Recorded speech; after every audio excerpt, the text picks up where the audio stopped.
Bonjour tout le monde, bienvenue à Vérité Choc, notre émission hebdomadaire, en ce 18 mai déjà. Ça va vite, hein? Bonjour François. Bonjour. En forme? Toujours en forme. Je viens de te surprendre avec une couple d'informations. On va en parler tout à l'heure, ça va être bien le fun. On va parler aujourd'hui, on revient un peu sur les commentaires que vous nous envoyez. Toujours très apprécié, ça nous permet de débriefer un petit peu. On a parlé du système de santé et de l'avortement principalement. On va aussi parler des influenceurs versus les partis politiques. Ça fait longtemps que tu me taquines là-dessus. Ouais. On va peut-être gruger un petit peu plus, mais on va peut-être avoir des surprises aussi par rapport à ça. C'est toujours intéressant. Puis, vous écoutez Vérité Choc parce que la vérité choque.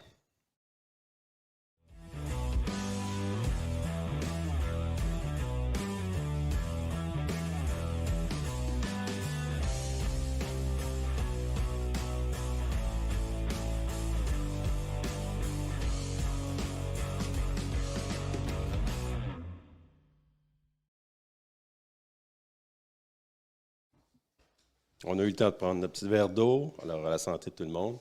Il commence à faire chaud, hein? C'est le beau soleil aujourd'hui. Oui, mais c'est encore frisqué aujourd'hui. On a eu vraiment un beau week-end. Oh, regarde la chochotte. Mais le week-end est extraordinaire. Ouais, écoute, sérieux, là, on a eu du 30, la canicule. Je disais à ma femme, je disais à Nancy, je disais, t'imagines si c'était juste ça? Qu'on va avoir de beau temps puis de chaleur cet été, ça serait... fini. C'est là qu'il aurait fallu prendre les vacances. Mais vous en avez profité, c'est ce qui compte. Oui, tout à fait. C'était le week-end. Pour ceux qui souffrent toujours là, de ne pas pouvoir en profiter, ils en ont profité, c'est certain. Alors, merci à tout le monde de faire les commentaires qu'on reçoit. C'est toujours apprécié. J'invite toujours les gens à dire une fois ce qu'ils pensent, parce qu'on a tendance à des fois à répéter pour se faire entendre. Et on a beaucoup entendu depuis qu'on a commencé l'émission. Ah, vous parlez jamais d'union fait la force, vous parlez jamais de démocratie directe, etc. Il y en a des solutions. Romana, écoute, la reine Power Romana. Shift. Power Shift, ça n'arrête pas, mais c'est toujours la même chose. Et ça, on va pouvoir en reparler. Mais revenons un peu sur la semaine passée, parce que je trouve qu'il y a des petites perles par rapport à ce qui a été discuté. Puis aussi, on a quand même touché un sujet important qui est l'avortement avec tout ce qui se passe dans l'actualité. On va pouvoir en reparler. Mais Caroline Tremblay qui nous a dit « Je demeure en Ontario, puis je voudrais savoir à quelle heure la diffusion de votre émission. » Alors, les gens commencent à s'habituer un peu. Ils découvrent l'émission. Il y en a qui découvrent et qui disent « Oh my God, ça ne m'intéresse pas ce que vous dites. » Et qui nous le disent. Ils nous écrivent pour nous le dire. Faites juste pas l'écouter. Là, on ne force pas personne. Mais pour Caroline Tremblay, c'est tous les mercredis à midi. On devrait finir fin juin, dans ce coin-là. On n'a pas prévu l'horaire encore. Aux alentours du 22 juin. Moi, l'été, je ne travaille pas, tu le sais. Je ne travaille pas, point. L'été, c'est encore moins. Alors, écoutez-nous le mercredi en direct et on vous invite à téléphoner. Vous avez le numéro à l'écran, donc n'hésitez pas à nous appeler. Pas pour nous parler de théologie, s'il vous plaît. On n'est pas là pour ça. On base nos réflexions sur le roc, c'est-à-dire... Sur la Bible, sur la religion chrétienne, mais on n'est pas là pour faire la promotion ou surtout pas de débattre de ça. Donc, une fois qu'on a compris cet aspect-là, on parle de choses qui touchent l'ensemble de la population, même les athées se reconnaissent dans la vérité, et c'est ça notre cheval de bataille. Nathalie Duguay qui nous dit les Soros, les Rockefeller, les Rothschild, tous ces milliardaires sont au pouvoir pour le moment, et ce sont eux qui décident de qui est élu. Il y en a qui voient clair. Ça fait plaisir de voir qu'il y en a qui ont compris qu'il y a vraiment un complot mondialiste et qu'après ça, une fois qu'on a saisi cet aspect-là, il ne faut pas tomber non plus dans la démagogie. On a tendance des fois à tomber dans ces pièges-là parce qu'il y a des gens qui sont friands de nouvelles et plus elles sont sensationnelles, plus ça les excite. Alors là, ils tombent comme avec des pseudo-sauveurs comme la reine Romana. Puis moi, je ne peux pas croire qu'il y a plus que 2 personnes qui suivent cette personne-là, mais il y a des gens que je connais qui me disent, dur comme fer, que cette femme-là sait où elle s'en va. Je dis, voyons donc, c'est incroyable. Alors, Nathalie Duguay fait une bonne mise au point sur la réalité. Les milliardaires, ce n'est pas la reine Romana, c'est les Rockefeller et compagnie, qui ont travaillé depuis des centaines d'années, eux et les prédécesseurs de leur groupe, à asservir les gouvernements, les institutions. Et aujourd'hui, on a le résultat, c'est-à-dire que tout ce monde-là réagit au doigt et à l'œil au dictat. On a identifié Klaus Schwab parce qu'ils ont décidé que c'était un peu le porte-parole avec Bill Gates, mais il y a beaucoup d'autres entités derrière. Et moins on les connaît, moins on entend parler, plus ils ont de pouvoir habituellement. Guilou Breton qui nous dit qu'il faut s'habituer au style de Richard et son franc-parler, parce qu'il y en a qui disent que je suis pessimiste, d'autres qui disent que je suis trop optimiste. Elle dit non, il est optimiste et pessimiste. Dans la même émission, il va faire les deux. Ouais. Mais souvent, c'est dans la même phrase et souvent, c'est killer avec un sourire. Oui, effectivement, c'est un style, mais qui ne plaît pas à tout le monde, j'en conviens. Mais l'idée, c'est que Jean-François est là pour me ramener puis me challenger. Alors, c'est ça l'objectif. Mais l'objectif pour nous, c'est de vous informer, mais aussi que vous puissiez vous faire une tête. Ouais, on ne veut pas que vous répétiez, un peu comme la reine Romana, on ne veut pas que vous répétiez ce qu'elle vous a dit.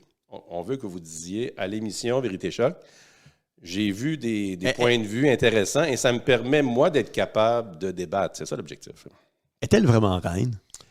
Je ne sais même pas c'est qui. Moi, c'est comme l'Union fait de la force. Arrêtez de m'envoyer des thèmes dans les airs. Je ne peux pas donner 2 minutes d'attention à cette personne-là qui doit vivre à Vancouver, qui est venue à Ottawa brûler un drapeau. Tu sais, tout le monde me parlait de ça. Je me dis, mais pourquoi vous allez voir une personne qui brûle un drapeau? Puis il y avait 50 personnes autour d'elle?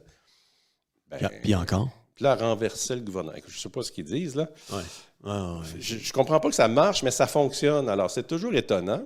Et c'est des gens qui vont être très déçus, naturellement. Ça, c'est une question de temps. Mais, puis, en plus, ils envoient de l'argent à ces gens-là. Ça, c'est l'autre dimension qui me fascine encore plus. C'est quand tu mets de l'argent, un peu comme les camionneurs, il y en a qui ont mis beaucoup d'argent sans même se poser de questions sur est-ce qu'il y a des gens fiables? Est-ce que ça va se rendre à bon port, etc.? Mais déjà, je ne sais pas si tu as déjà pris le temps de regarder, ne serait-ce que 1 à 2 minutes, la reine Romanov. Non, je ne sais pas c'est qui. Je ne veux même pas l'écouter. Écoute, je te dis, Richard, c'est... Romanov, son nom? Moi, quelque chose comme ça. Je pensais que c'était Romanov. Romana. Écoute, c'est... C'est-tu la reine de la ruche? Non, je pense qu'elle est un petit peu asiatique. Mais encore là, tu sais, elle est dans son salon, ça a l'air un peu miteux. Déjà là, tu vois, quand tu... C'est pas crédible, c'est ça que tu veux dire. Ben, c'est ça, il y a zéro crédibilité, tu sais. C'est pas comme je te donnerai l'exemple, c'est pas comme Max Bernier, tu sais, qui est quand même éloquent, qui a un bon parler, qui s'exprime bien. On peut être pour ou contre, ça, c'est pas le débat, mais quand il fait ses vidéos, tu vois que c'est clean autour, c'est propre, même si ça se fait dans son bureau ou chez eux, ou peu importe l'endroit. Là, tu te dis, bon, OK, là, ça fait crédible, mais quand c'est dans un... Tu sais, ça n'a pas l'air propre, c'est un petit peu miteux. Est-ce que c'est pas justement le fait que ces gens-là, cette clientèle-là, parce qu'ils réagissent, là, je sais pas s'ils donnent de l'argent ou sont abonnés ou quoi, mais les gens qui rejoignent, c'est les gens qu'un Maxime Bernier ne rejoint pas. Tu sais, ils sont comme contre le système, et là, ils trouvent un bouc émissaire ou un sauveur pour répondre à cette énergie-là. Je ne sais pas c'est quoi, mais je suis d'accord avec toi que c'est zéro crédibilité. C'est déjà, moi, avant de donner des sous à quelqu'un, je veux voir la crédibilité qui est en arrière, puis je veux voir est-ce qu'il y a un certain professionnalisme dans l'expression, dans le contenu, puis dans le contenant, puis dans ce que tu diffuses. Fait que c'est sûr que... Oui, puis la personnalité qui est derrière ça, s'engage un peu à dire on va mettre cette énergie-là ou cet argent-là au profit de continuer la mission que vous appuyez. Ouais. Mais je ne sais pas c'est quoi sa mission à elle. Là. Renverser le gouvernement canadien, peut-être. Renverser la charte canadienne. Oui, c'est ça. Anyway, alors, merci, Guilou Breton, pour dire que vous avez compris mon style et que c'est très bien comme ça. Lise Boudreau. Oui. Ben c'est bon, il y a des gens qui t'ont défendu la semaine passée, mon ami. Ils m'ont défendu en fin de journée. Je les ai ramenés au début pour que tu en parles. Ouais. Alors, lis-la, ce qu'elle a dit, Lise Boudreau. Lise Boudreau a dit « Richard n'est pas pessimiste, il est réaliste et intègre. » Et voilà. Tout est dit. Merci, Lise. C'était pas une blague, pourtant.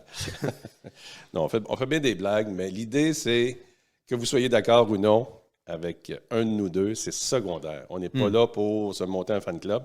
Nous ne sommes pas des influenceurs au sens qu'on l'entend depuis 2 ans, où il y a des gens qui se sont inventés une nouvelle profession. Mm-hmm.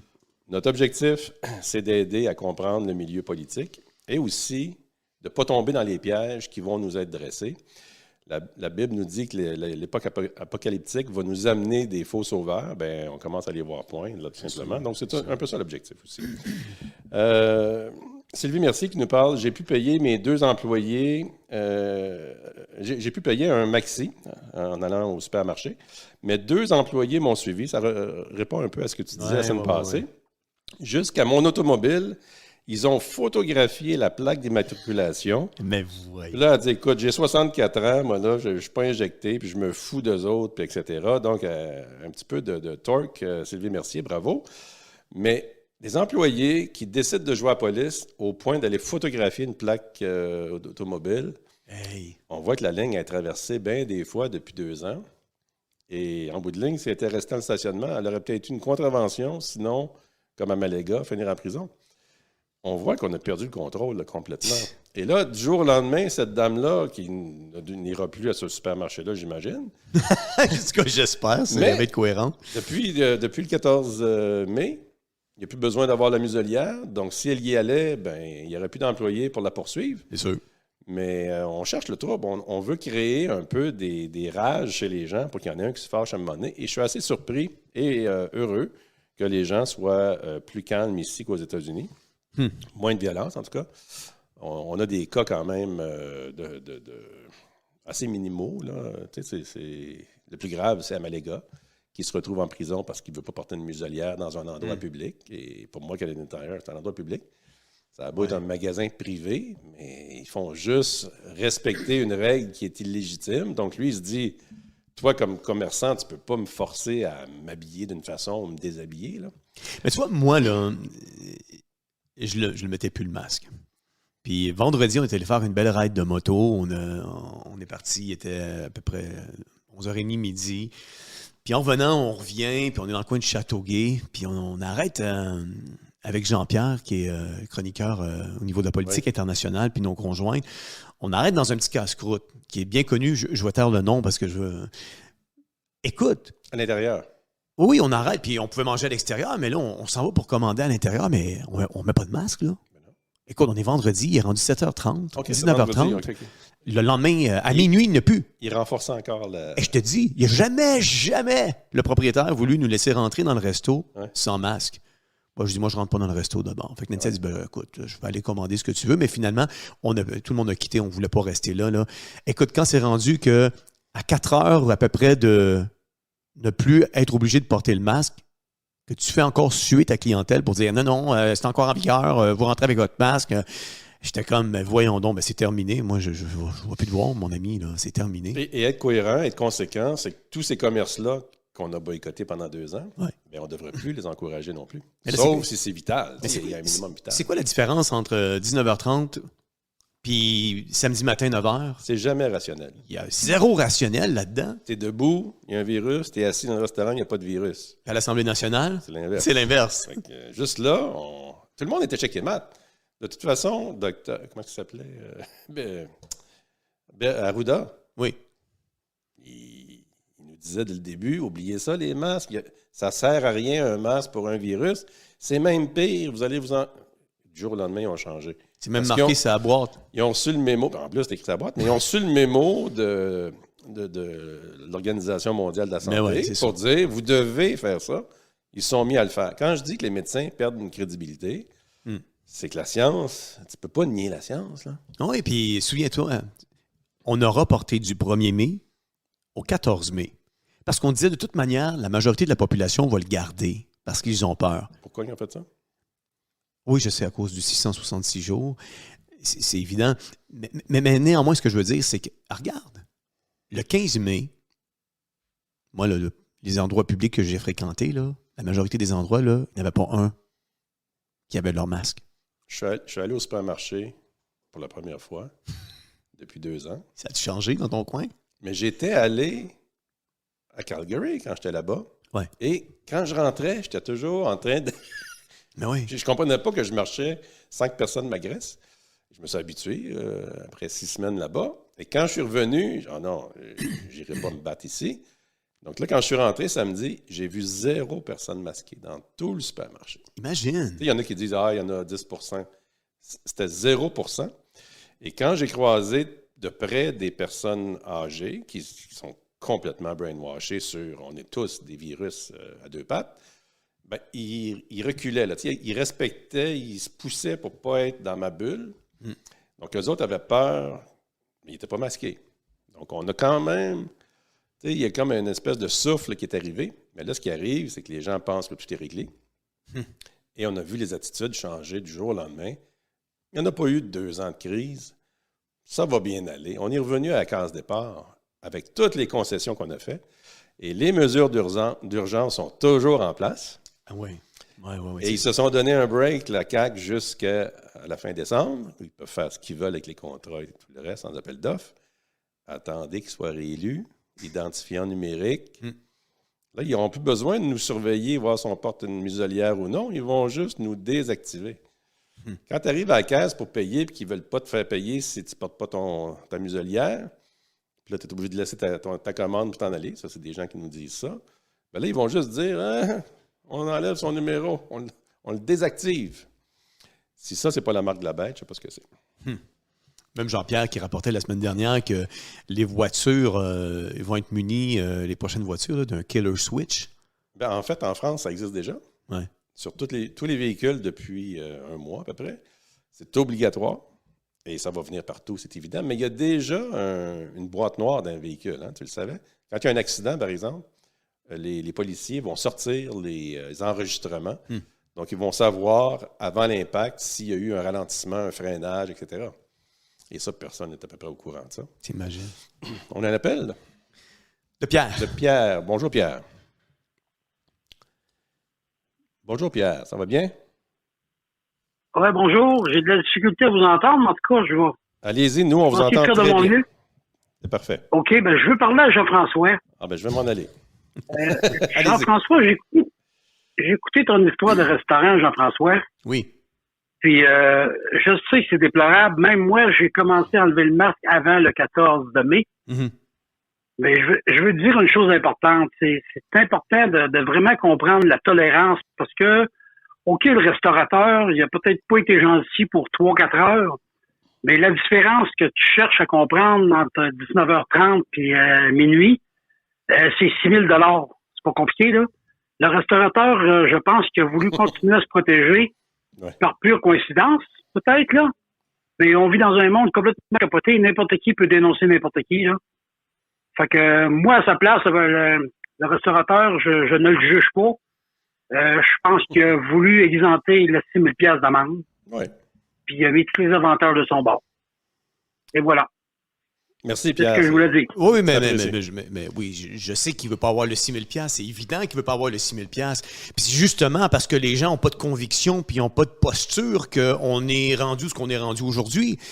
Et je le comprends. Sinon, Amalega n'est pas en prison s'il ne tient pas debout pour ses convictions. Puis Dieu sait qu'il a passé un mauvais quart d'heure en prison. On a fermé les églises parce qu'on a eu peur du 6 000 $ ou des conséquences. Ce que je suis en train de dire, quand je dis ça, c'est pas un jugement que je fais contre le restaurateur. Il est libre de faire ce qu'il veut puis d'épouser le narratif qu'il veut. Non.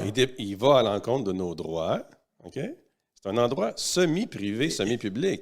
Je comprends ça, Richard. Ce que je veux dire, c'est si lui veut aller dans ce narratif-là, alors que le gouvernement l'exige, puis il veut se plier à ça, ça y appartient. Moi, j'ai la décision de rester ou de ne pas rester, d'adhérer ou de ne pas adhérer, puis de manger là ou de ne pas manger là. Tolérer, comme Pierre nous disait, sois tolérant. Non. Non, je ne suis pas tolérant. Je change d'endroit parce que pour moi, on a fait ça sur le dos d'une fausse pandémie, une pandémie, une pseudo-pandémie. On a tué l'économie québécoise sous le nom d'une fausse pandémie. On a mis des personnes à la porte sous le nom d'une fausse pandémie. On a mis des personnes en prison au nom d'une fausse pandémie. On a fermé les églises du Québec puis à travers la planète au nom d'une fausse pandémie. À un moment donné, il faut être capable. Puis comme François le dit dans son entrevue qu'on a eue avec lui jeudi passé, la seule chose qui nous reste quand il y a de l'injustice comme ça, c'est la désobéissance civile.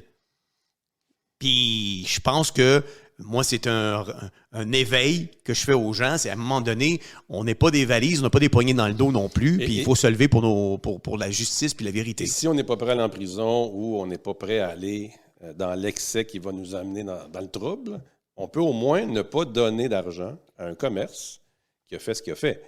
Tu comprends? La dame qui nous écrivait tout à l'heure en disant « Je suis allé au Maxi puis je me suis fait suivre jusqu'au stationnement », Sylvie Mercier. ben j'espère qu'elle aura pu à ce commerce-là. Ouais. Des employés qui viennent te faire ça, tu te dis, ce commerce-là, je ne l'encourage plus. Non, c'est ça. Et là, à un moment donné, on ne peut pas tout fermer non plus. Il faut se garder... Il y a des minimums vitaux. Un restaurant, c'est du luxe. Oui. Alors, d'aller à un autre restaurant, c'est déjà une bonne façon de faire.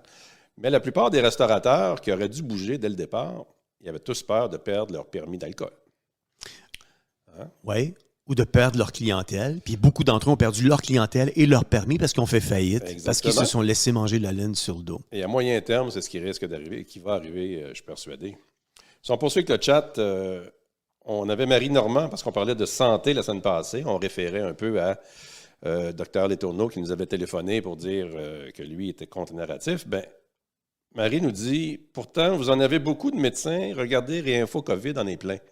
Bien, c'est plein de médecins-là qui viennent parler, mais il n'y a pas de médecins qui se lèvent contre le système. Hein, quand tu es un médecin puis tu dis « je ne travaille pas », bien, il n'y a pas de service. Quand ils ont voulu remercier les infirmières qui n'étaient pas injectées, ils ont menacé. C'est incroyable qu'on ait vécu ça. Ils se sont tenus debout. Mais là, tu veux me remercier? Bien, remercie-moi, puis tu n'en auras pas d'infirmières. Et là, ils ont baqué. Et si les médecins faisaient pareil, c'est sûr que le gouvernement tombe. Et c'est ça qui manque. Et pour rejoindre ce que Pierre disait, c'est que des commerces, on peut-tu au moins ne pas les encourager financièrement? Parce que la santé, c'est pas un choix. Là. On ne dit pas « je veux pas être malade », tu n'as pas le choix. Mais les médecins, eux, ont une responsabilité, comme les avocats, comme les comptables, etc., qui embarquent tous dans un narratif qui est déraisonnable, qui va contre la raison, parce que c'est fondé sur un mensonge. Absolument. Et ça, il faut se tenir debout. Les médecins de Réinfo COVID, ils font un travail d'information, mais ils ne font pas un travail de se lever contre le système. De mobilisation. Ben moi, j'appelais à la grève générale, tu te souviens, quand ils ont voulu quand ils ont sorti les injections forcées, ou presque, dès le départ, ben, j'ai dit là, c'est le temps de faire une grève générale. Il faut que tout le monde arrête d'aller travailler en même temps, sinon, c'est impossible. Là. Non, c'est ça. Ça ne peut pas être un ou deux. On a vu en Ontario un restaurant se tenir debout, puis écoute, ils l'ont agressé, là. Sonia Ouellette nous dit sur Accéder, on nous demande notre consentement pour nos données, déjà. Et elle dit, ben moi, je vais continuer à aller au guichet, je n'irai plus sur Accéder. Donc, on commence à voir un peu les ramifications où c'est un piège, là. Tranquillement, on avance là, vers ça. Écoute, j'ai eu la même demande ou information hier, la même information qui m'est parvenue d'une amie qui me disait, écoute, Jean-François, il dit, si je dis pas oui à quelque chose que je veux peut-être pas dire oui, il me laisse pas rentrer dans mon compte sur Internet. Voilà. Je suis barré, j'ai comme pas le choix si je veux finir puis compléter ma transaction de dire j'accepte. Puis j'ai pas eu le temps de le regarder encore ce matin, mais elle m'a envoyé tout le contenu de ce que ça comprenait pour aller à dire oui. Puis elle dit j'ai même pas accès à mon compte si je dis pas oui. Peut-être qu'accéder, ça veut dire accès à la dépendance. Ouais, c'est ça. C'est peut-être ça qu'ils nous ont pas dit. Mais bravo Sonia de se tenir debout encore là. Ça va être que ça, là. À partir de l'automne, attachez votre sucre. Eh oui. À partir du moment où tout le monde vitesse grand V voit qu'ils peuvent nous contrôler avec un système centralisé, vous pensez qu'ils vont gêner? La réponse, c'est non. Julie Plante qui dit « On ressent la préférence des médecins pour qu'on soit injecté COVID. Hein? Tu disais qu'il y en a qui nous laissent faire, qui ne nous forcent pas.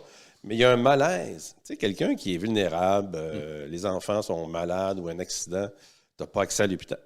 Tout est fait pour nous obliger à nous tenir debout, à nous battre. Ça n'a pas de bon sens. Là. Quand tu es en état de vulnérabilité, les gens qui se faisaient opérer, et il y en a un cas dans ce contexte-là qui est assez intéressant.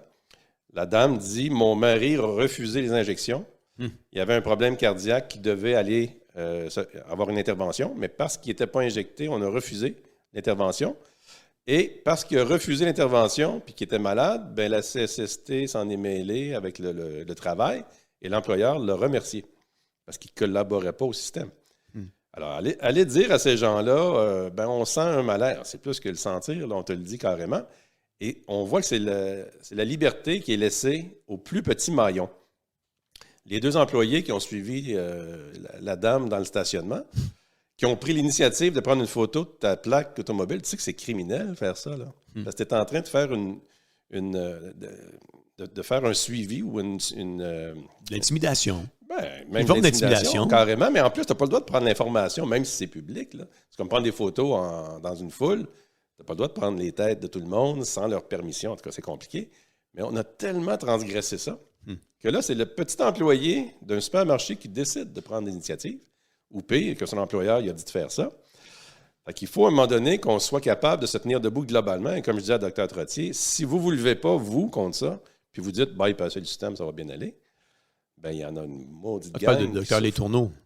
J'arrive pas de le dénommer. Là, mais Trottier. C'est correct. Je me disais, on a peut-être eu un invité que je n'ai pas eu vent. Il y a un Dr. Trottier quelque part qui m'a dérangé. Claude de Sorel qui dit que j'ai un médecin au privé et c'est là que je vais. Ça, c'est toujours déprimant de voir qu'on a un système public à 100% qui nous est obligé. Donc, on a payé à 100% nos frais de santé, puis on voit les déficits et tout le reste. Et là, tu dis, mais pour être servi, je vais aller dans le privé. Donc, je vais aller rajouter une couche de financement moi-même, parce que tu as des moyens. Oui, mais en faisant ça, c'est encore... Tu ne règles pas le problème. Tu laisses les gens qui n'ont pas les moyens pris dans le système. Ouais. Et ces gens-là qui ont des moyens devraient aussi contribuer à la solution, éventuellement. On va en parler dans la partie suivante de l'émission, parce que la question, c'est toujours comment on agit. Et tu me taquines souvent sur qu'est-ce que tu attends pour bouger. Oui, mais pour agir, il faut être efficace. Et l'efficacité, ce n'est pas en suivant la reine Romana qu'on va avoir des résultats, c'est évident. Non, c'est ce qui complète le premier segment. Bien, ça fait le tour de quelques points qu'on a fait, mais la plupart, c'était dans ce sens-là. On a aussi parlé de l'avortement, Morgan Taylor et compagnie. Beaucoup de monde nous appuie dans ça en disant, écoutez, c'est inacceptable. Je pense qu'aujourd'hui, c'est clair, il y a deux camps. Les gens qui disent que l'avortement, c'est un choix de la femme, etc. Il y a de l'eau dans le gaz. On a vu ce qui s'est passé aux États-Unis. C'est pas terminé. Est-ce qu'il y aura un ressac du fait que l'information a été coulée? Ça va être à suivre, mais on va suivre ça dans les prochaines semaines, les prochains mois, avec grand plaisir. Au retour de la pause, on parle de politique, influenceurs versus partis politiques.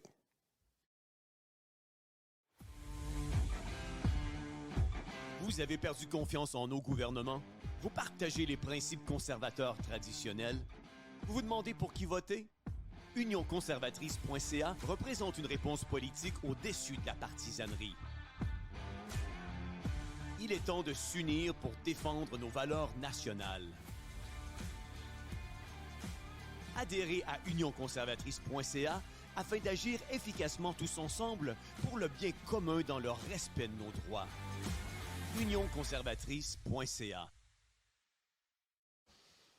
Alors, on parle souvent en politique d'influenceurs, de gens qui se lèvent depuis 2 ans. Puis bravo! Moi, le maximum de personnes, que ce soit des marxistes-léninistes qui disent qu'il faut se battre contre le gouvernement avec le narratif, il ne faut pas se faire injecter. Moi, je veux dire, il n'y a plus de camp opposé quand on est devant un ennemi commun. Et ça, j'aurais aimé, depuis 2 ans, qu'on s'unisse dans ce contexte-là. Ouais. Et malheureusement, l'être humain étant ce qu'il est, tu t'unis contre un ennemi commun quand l'ennemi commun te menace au point où tout le reste devient secondaire. Je ne sais pas si tu comprends. Ouais. C'est quand tu dis, ben écoute, moi je suis marxiste-léniniste, toi tu es conservateur, tu es contre l'avortement, es-tu malade? Ça veut dire que tu n'as pas encore assez souffert. Tu comprends? Ouais, Parce que ça, ces divergences-là sont encore omniprésentes, alors que la bête, là, c'est le mondialisme là, qui s'en vient, à vitesse grand V, l'identifiant numérique et tout le reste. C'est quoi le proverbe? C'est les ennemis de mes ennemis sont mes amis? Moi, je dis toujours, l'adversaire est en face, puis l'ennemi est derrière. C'est beaucoup plus simple. Au sens où quand on pense qu'on a des gens avec nous, des fois, on est déçu. Il y a eu beaucoup de déceptions dans les 2 dernières années, mais le principe, c'est qu'il y a des gens qui se lèvent, qui disent on va faire quelque chose, et on ne peut pas les blâmer, sauf qu'est-ce que c'est efficace? Bien, parlons-en un peu, parce que ce qui revient régulièrement, bon, on a un petit peu écorché le Parti conservateur du Québec, avec raison. Le Parti conservateur du Canada aussi, à travers le rejet des candidatures sur l'aspect pro-vie. L'aspect pro-vie, c'est un baromètre. Ça permet de tester la valeur morale d'une politique ou d'un parti politique ou d'une option politique. Parce qu'une fois que tu as réglé ça, c'est le meurtre que tu gères. Et une fois que tu as géré ça, bien, tout le reste devient un peu secondaire. Donc, c'est très dur pour la moyenne des gens de de dire « je suis d'accord ». Ils vont nous sortir 2000 raisons. Premièrement, les raisons vous ont été inculquées depuis 50 ans. Là. On est brainwashé par rapport à ça. Alors, dites-nous pas des raisons qu'on connaît déjà. On connaît la rengaine. Pour nous, c'est non. Mais à partir de ce moment-là, il y a des ramifications. Donc, on tombe dans un libéralisme soft, en général. Ouais.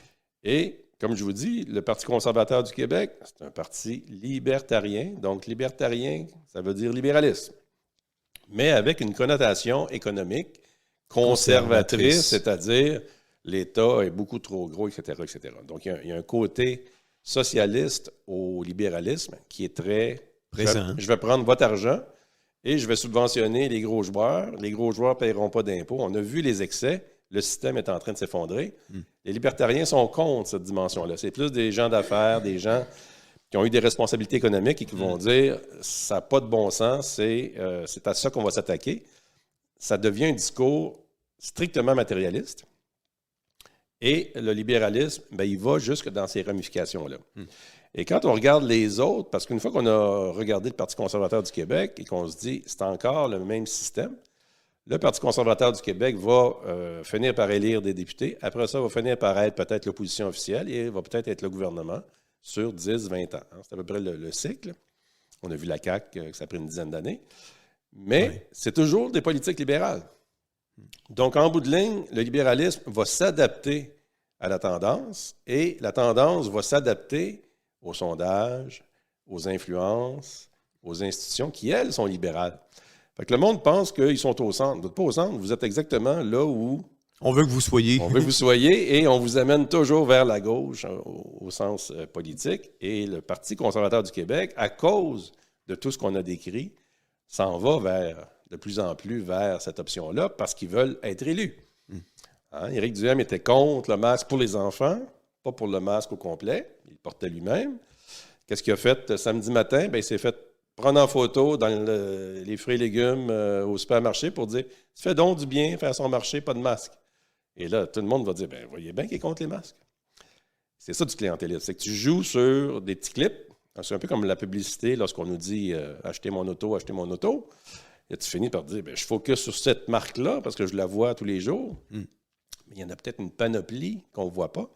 Alors, du marketing politique, le danger, c'est qu'il est en train de vous amener sur un dossier à adhérer, mais sur les autres, il va vous avoir au sens où vous allez devoir faire une concession. Ouais. Et le pire, c'est que quand on a élu la CAQ, on n'a surtout pas élu un gouvernement totalitaire comme on a depuis le 13 mars 2020. Et le 13 mars, il aurait dû dire « Je démissionne comme gouvernement et votez pour moi dans un référendum pour que je fasse des mesures totalitaires. » S'il avait fait ça, tu dis au moins, il se tient debout. Le peuple l'a choisi. Alors, on vote pour un gouvernement X et on a Y le lendemain qui est totalitaire, puis personne ne dit un mot.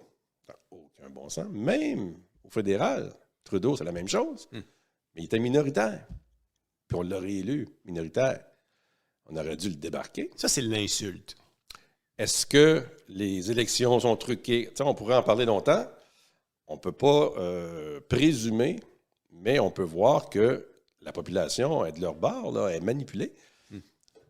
Pardon, que les gens se soient fait injecter jusqu'à 80% la première injection, 90. 90. Tu dis que tu as beau jouer avec les chiffres, là, tu ne peux pas arriver à ça. Là. Ils ont réussi leur pari. Donc, si les gens se font injecter d'un produit expérimental, etc., c'est facile d'aller chercher leur vote. Là. Je suis désolé, la preuve est dans le pudding. Là. Ils viennent de vous prouver qu'ils vous ont servi le pudding. Pire, là maintenant, c'est derrière nous. Attendez l'automne, ça va être encore plus raide. Alors, c'est sûr que le Parti conservateur du Québec, dans un contexte de système de parti, dans un contexte où la CAQ a traversé la ligne, dans un contexte où tous les partis d'opposition n'ont pas fait leur job d'opposition, pas un, ni à Ottawa ni à Québec.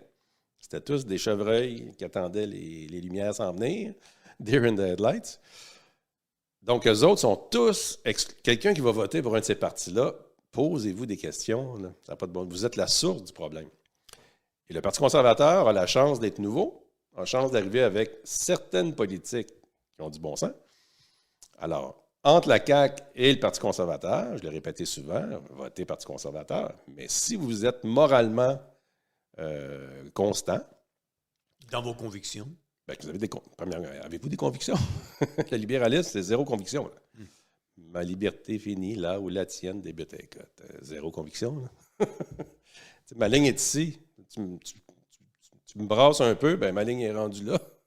Tu me mets de la pression, ma ligne est ici. Ouais. C'est ça le libéralisme. Là, c'est à mon tour. Ben, maintenant, je vais remettre la ligne là. Ça n'a aucun sens. On est pris dans une espèce de meulasse morale depuis 50, 60 ans. C'est ça, le libéralisme. Et ça nous amène, un peu comme la grenouille dans son bain tourbillon, ça nous amène à manquer de force parce que l'eau commence à être chaude. Et quand c'est le temps de se lever, on n'est plus capable. On arrive là maintenant parce qu'ils ont tiré la plug. Le 13 mars 2020, ils ont vraiment agi pour une fois de façon très concrète et on ne s'est pas levé. Alors, les conséquences vont être dramatiques. Pour ce qui est des autres regroupements, disons, au niveau politique, bien, on n'arrête pas de nous dire, vous ne parlez jamais de l'Union fait la force, vous ne parlez jamais de démocratie directe, sans oublier tout le reste aussi, notamment au fédéral. Là, Écoute, hier, je ne sais pas si c'est toi qui as envoyé ça, il me semble que j'ai vu un courriel passer où tu as décliné 7-8 différents partis. Là. Ouais. C'était assez hallucinant. Bien, au Québec, il y a 21 partis officiels actuellement. Là. Pour l'élection prochaine, il y a 21 partis. Est-ce que, avec ton expérience, est-ce que c'est un record? Est-ce qu'on a déjà eu plus que ça ou c'est à peu près le même nombre qu'on a à chaque élection? C'est secondaire parce que notre système parlementaire... Il favorise pas ça. Notre système de partis favorise 2... 3, max. 3. Quand tu arrives à 5, là, c'est comme invivable. Et quand tu es rendu à 21, ben, tu peux dire qu'il y en a 3 à 5 que tu peux nommer. Et les autres, tu ne sais même pas ce que ça existe, là. Le problème, c'est que les gens qui se réveillent du jour au lendemain dans une situation de crise, comme on vit depuis 2020, sont de bonne foi et ils deviennent des influenceurs. Oui, tu sais, ils se mettent à parler dans les réseaux publics, les réseaux sociaux. Pardon. Et là, on leur dit, écoutez, tu ferais un bon chef de parti. Tu sais, c'est toujours ça, là. Tu te réunis, là, puis on dit, hey, tu as 20 000 personnes qui te suivent. Tu devrais lancer ton parti politique. Alors, c'est pour ça que je me bats contre le système de parti. C'est que si vous embarquez dans le jeu, bien, vous tombez dans le contrôle. Le Parti conservateur, s'il était vraiment conservateur, il serait quand même en train de travailler dans un système qui est sous contrôle. Il faudrait drôlement être rusé, mais là, il n'est pas conservateur. Là, c'est facile de le planter d'un point de vue conservateur. Mais en plus, même si tu avais une belle politique, le système jouerait contre toi. Exemple, Éric Duhaime a fait « Tout le monde en parle » 2, sinon 3 fois. Mm-hmm. Ben, si tu es pro-vie, tu ne vas pas, tout le monde en parle. Il ne t'invite pas. Et s'il t'avait invité, ça aurait été dans le temps qu'il faisait du montage pour couper le bout que tu parles de pro-vie. Tu comprends? Ouais. C'est interdit de parler de sujets de ce genre-là. Il y en a beaucoup d'autres, mais celui-là, il est tellement clair qu'on t'interdit de participer. Alors, le fait que lui, c'est un libéral, bien, on le laisse participer. Et on le décrit comme le méchant d'extrême droite. C'est ça, je m'allais dire l'extrême droite. Ah oui, l'extrême droite. Il y en a qui pensent que Richard Martineau, c'est l'extrême droite. Écoute, faites vos devoirs. Là. Si vous ne les faites pas, vos devoirs, écoutez-nous. On vous dit qu'Éric Duhaime, c'est un libertarien. Libertaire de droite. Des politiques de droite, mais dans un contexte de libertarianisme. Ouais. C'est-à-dire de liberté totale au niveau moral. Ouais. Alors, Éric Duhaime, là, il a défendu... Ron Apin, qui est un de ses candidats, qui est un chirurgien, qui est pro-vie. Il est très libertarien, là, je ne peux pas te dire que c'est un conservateur, mais il est pro-vie. Pour vrai, il s'est souvent positionné. Oui, mais c'est pas assez. Et là, Éric Duhaime, il dit, je ne peux pas l'interdire d'être candidat. Moi, je suis libertaire. Il a le droit d'être... OK, s'il était pédophile, est-ce que tu dirais la même chose? S'il était pour tuer son voisin, est-ce que tu dirais la même chose? Je comprends, mais... Il n'y a pas de limite morale.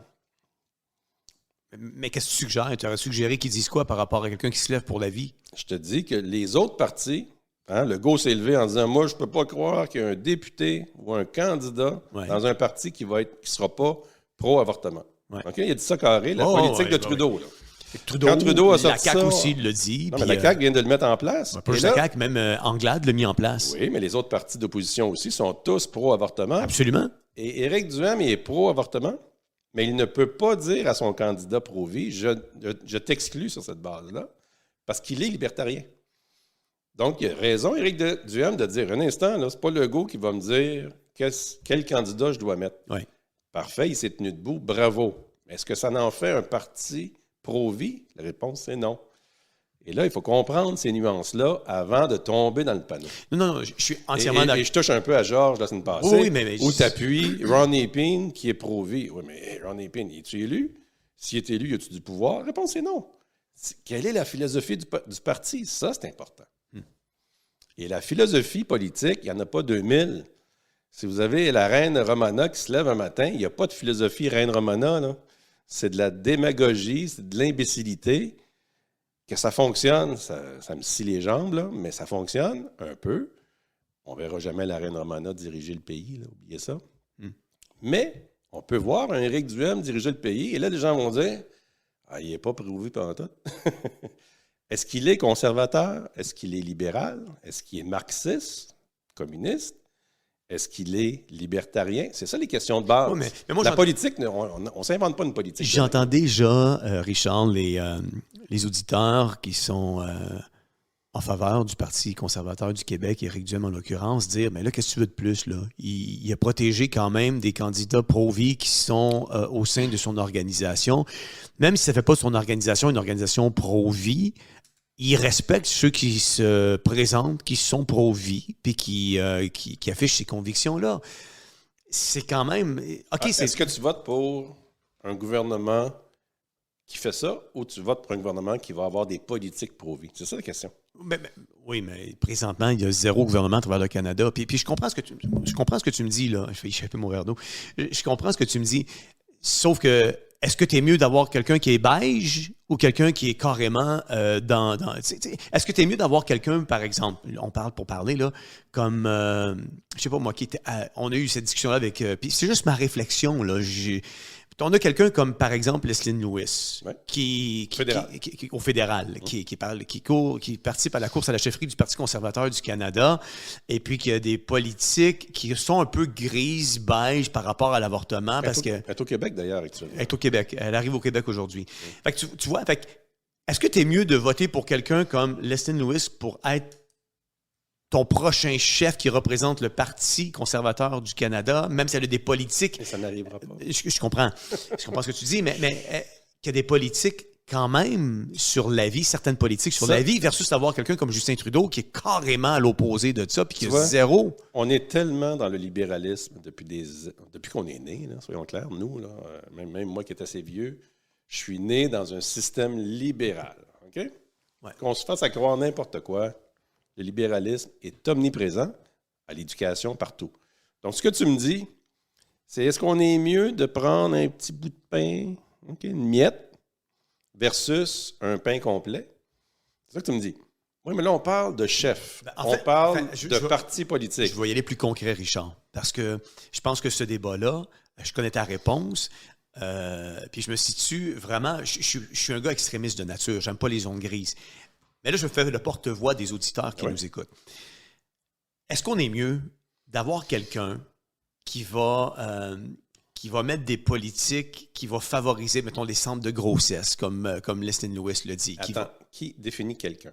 Je vais parler de Leslie Lewis. Est-ce qu'elle se présente comme candidate députée dans son comté? Ou elle se présente comme chef de parti, future première ministre? Elle se présente comme chef de parti. Donc, elle, là, c'est le phare qui va orienter tout le parti et le gouvernement. Ouais. Parce que, comme tu sais, notre système fait en sorte que le chef, il a beaucoup de pouvoir une fois élu, majoritaire. Okay? Ouais. Donc, elle ne se présente pas, pour reprendre l'argument de Georges, c'est oui, mais elle a des positions pro-vie, on devrait l'encourager. Non, parce qu'elle ne se présente pas comme candidate dans son comté, où là, tu dis, écoute, elle se présente dans mon comté à Toronto, bien, j'aime bien mieux elle que le libéral, moi, je suis contre l'avortement. Elle est pas mal pâle sur l'avortement, mais c'est bien mieux que l'autre. Là, elle se présente comme chef. Donc, ça veut dire qu'au mieux, ce qu'elle nous a écrit là, comme programme, qu'elle s'en vient nous défendre ici, là, reste chez vous, Leslie, on le connaît, ton programme, il y a 4 lignes. OK? C'est pas pro-vie. Tu vas nous ramener ce qu'Harper avait fait en 2006. C'est la même chose, c'est copier-coller. Alors, si tu t'en viens nous dire ça, perds pas ton temps, dis-nous, Moi, j'adopte la politique de Stephen Harper. Je vais venir vous parler d'autres choses que pro-vie, parce que je ne suis pas pro-vie. Est-ce que Harper était moins pire que Trudeau? Ben oui. Bon. C'est quoi ta question? On parle d'un chef qui va se présenter comme pro-vie. OK? Elle ne l'est pas. Je le comprends. Est-ce que c'est moins pire que les libéraux? Ben oui. Est-ce que Pierre Poilievre est moins pire que les libéraux? Ben oui. Alors là, il faut que tu choisisses entre Pierre Poilievre et Leslyn Lewis. Je parle au niveau de dans la un vie, même parce que Pierre Poilievre, il n'est pas pro. Tu sais, ce que je veux faire, elle se dit pro-vie. Elle a quand même des politiques pour aider la vie, financer des centres de grossesse, puis etc., etc. Elle a des politiques pour ne pas donner des fonds pour promouvoir l'avortement à l'étranger, comme Harper a fait. Fait que quand je regarde ça... Elle ne sera pas élue. Je le comprends. Je sais qu'elle ne sera pas élue. Mais quand je regarde ça quand même, elle est ailleurs, contrairement à Justin Trudeau, que lui, jusqu'à 9 mois de grossesse, etc., etc. Tu ne peux pas prendre Mme Leslyn Lewis et Justin Trudeau, premier ministre. Tu peux prendre le prochain chef du Parti conservateur du Canada, qui va être l'opposition officielle de facto. Oui. Donc, une fois élu, exemple, O'Toole, quand il est devenu chef, c'était O'Toole versus Trudeau. Ça n'a pas fait long feu. Parce que O'Toole, c'est un wishy-washy, pro-avortement. Copier-coller de Trudeau. Ben, ils ont dit, on va garder le petit jeune. Tant qu'à en avoir une copie chauve, on en prend un avec des cheveux. On nous ramène à la politique d'imbécilité comme ça en nous ayant acheté avec Leslyn Lewis va emmener la partie politique de droite, là, plutôt pro-vie, parce qu'ils se font endormir et puis ça marche. Sauf ceux qui nous écoutent et qui comprennent. Et là, tu arrives et tu dis, OK, est-ce qu'on doit être un politicien ou est-ce qu'on doit voter par principe? Comme chrétien, si on ne vote pas par principe, bonne chance avec votre conscience. Mais est-ce que votre principe doit être béton ou noir ou blanc? Non, il y a des zones grises, mais tu ne peux pas laisser aller toute la politique morale antichrétienne au point où on a fermé des églises, on a mis la police. C'est des gouvernements libéraux qui ont fait ça, là. Est-ce que vous voulez voir ça encore? Vous allez le voir encore avec Pierre Poilievre, même s'il vous dit que lui est contre ces mesures-là. C'est pas lui qui mène. Alors, on est dans un système de parti qui est contrôlé. Reprenons Éric Duhem. Si moi, j'étais candidat, si j'étais le chef du Parti conservateur du Québec, je n'aurais pas eu accès aux tribunes publiques qu'il y a eu pour pouvoir être rendu où là, il est rendu. Est-ce que Duhem est plus stratégique que Descaries? On est pas mal pareil. Non, moi, je suis stratégique honnête. Si tu es stratégique malhonnête, c'est un vendeur de chars usagés qui ne te dit pas que les freins sont finis sur l'auto et il espère que tu te sauves. Tu comprends? Moi, je vais te dire, je vais te vendre un véhicule, puis je vais même t'offrir une garantie tellement que je garantis mon véhicule. Puis si jamais il y a un défaut, je vais l'assumer parce que je t'ai vendu quelque chose et je tiens moralement à ce que tu sois bien servi pour ton argent. Ça, c'est une position morale. Et pour Éric Duhem, là, on est ailleurs complètement. Ce gars-là a été bâti dans les systèmes de partis politiques. Puis regardez un petit peu son expérience politique. Vous allez voir qu'il est allé jouer dans des tales internationales où on touche au système global. Il faut regarder ces aspects-là. Mais si ça ne nous intéresse pas, puis on se dit on va voter, ou on va aller avec Union fait la force, comme on nous casse les pieds là, sur le chat. On le sait que ça existe, mais là, on va rentrer dans le détail de ça. Ça, c'est des influenceurs qui s'en vont vers une structure de parti. Mm-hmm. Même chose pour Démocratie Directe. Et là, analysons maintenant quelle est leur politique, leur philosophie politique à eux autres. Moi, je te suggère qu'on analyse tout ça après, au retour de la pause. Je comprends, mais ce que je veux dire, c'est qu'on voit que déjà, on a un système de parti, tout le monde est libéral au mieux, ou marxiste au pire. Et là, on a des influenceurs qui vont venir nous dire, nous, on va faire différemment. Bien, on va analyser après, c'est quoi une philosophie. Et si tu n'en as pas dès le départ, quand ils vont être un parti, ils n'en auront pas plus. On se voit retour. Vous avez perdu confiance en nos gouvernements? Vous partagez les principes conservateurs traditionnels? Vous vous demandez pour qui voter? UnionConservatrice.ca représente une réponse politique au-dessus de la partisanerie. Il est temps de s'unir pour défendre nos valeurs nationales. Adhérez à unionconservatrice.ca afin d'agir efficacement tous ensemble pour le bien commun dans le respect de nos droits. unionconservatrice.ca.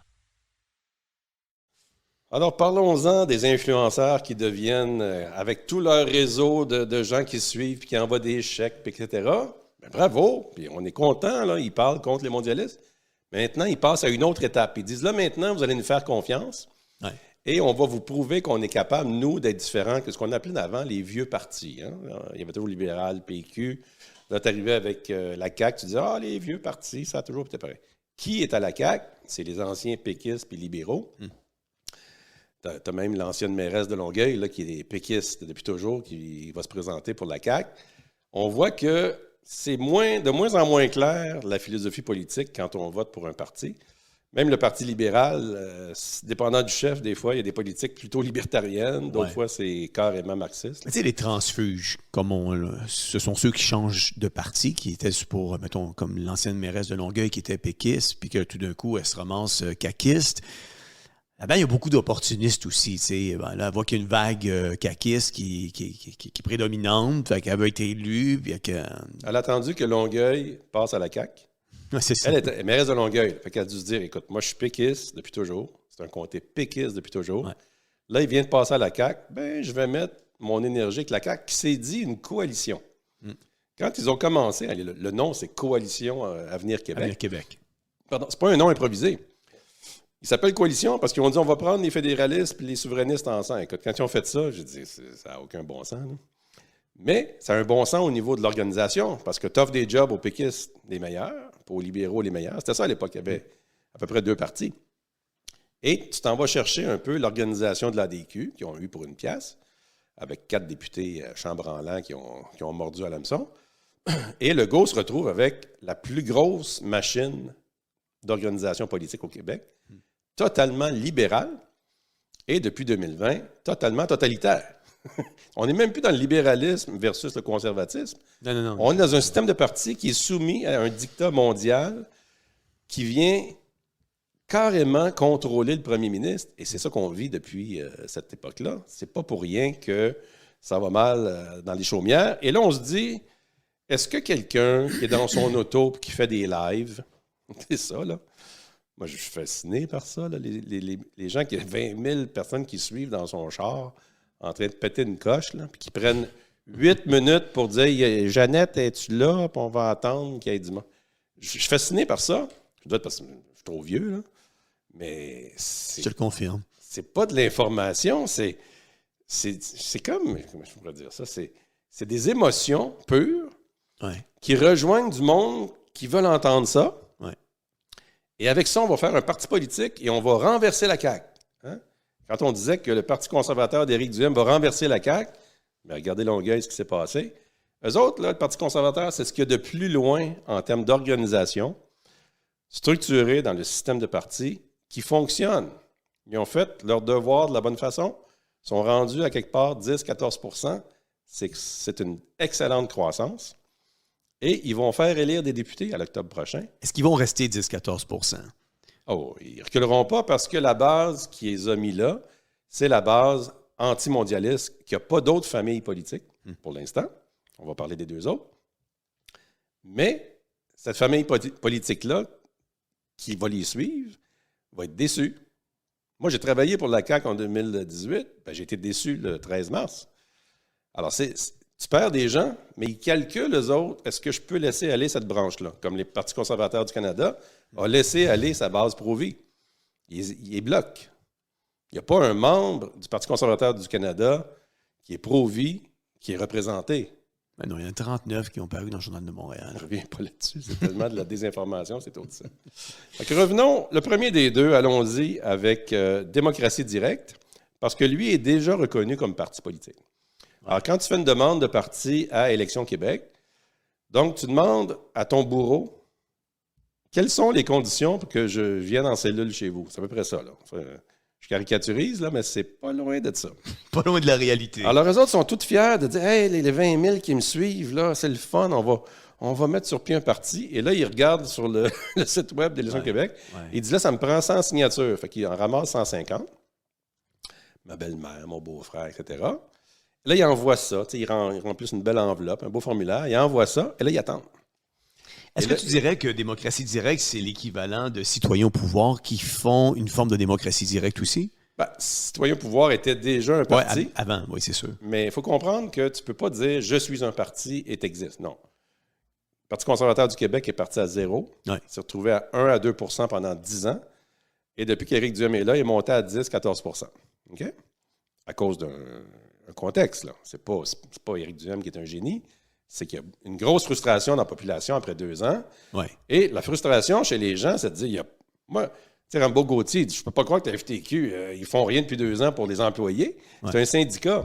Il est désabusé de voir que toutes les institutions traditionnelles ont arrêté pendant 2 ans de défendre leurs membres ou leurs... C'est sûr qu'il y a un contexte pour le Parti conservateur du Québec. Il faut donner aussi à Éric Duhem ce qui lui revient. C'est un excellent communicateur. C'est un organisateur. C'est un organisateur hors pair. C'est l'organisateur de la DQ, du Parti conservateur dans le temps de l'Alliance, au fédéral.